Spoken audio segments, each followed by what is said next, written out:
एबे सुभद्रा योजना पर आपण को आसवाक जाउछि सीएम किसान रो 2000 टंका।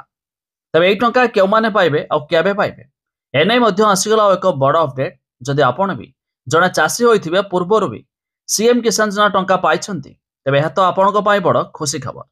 आसंतु जानिबा संपूर्ण अपडेट ता पूर्वरु वीडियो को लाइक करंतु, सब्सक्राइब करनथिले एबे सब्सक्राइब करी पाखर थिबा घंटी चिन्ह को दबाइ दिंतु।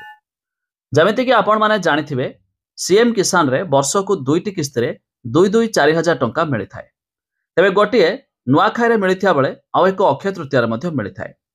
तेबे आसंता एप्रिल 30 तारिख रहिछि अक्षय तृतीया। आ एई अवसर रे सरकार आपण को पठाइबा को जाउछंती 2000 टंका।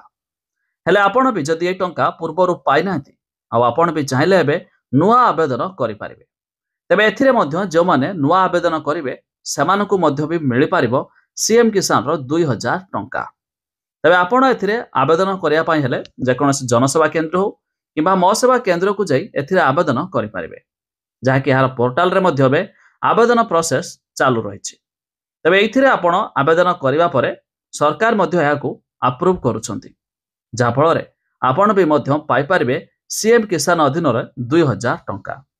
हेले जानि रखंतु एथिरे आवेदन करिया पई हेले आपणकर राशन कार्ड रहिथिबा निहाती जरूरी। तबे जदि आपणकर राशन कार्ड नथिबो तबे मध्ये आपण पाइ पारिबे नाही सीएम किसान रो टंका।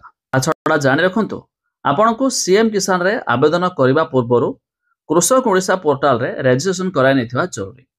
तबे जदि आपणकर कृषक ओडिशा रे डाटा सब फिलअप थिबो जाहाकि सीएम किसान रे आवेदन करिया परे तार डाटा मध्ये नै थाए कृषक ओडिशा रो, नहले मध्ये आपण भी सीएम किसान रे आवेदन कले भी अप्रूव हेबो नाही। तेबे अधिक जानिया पाई हमर वेबसाइट रो लिंक डिस्क्रिप्शन लो देइछु, आपण माने जाय मध्ये चेक करते पारिबे।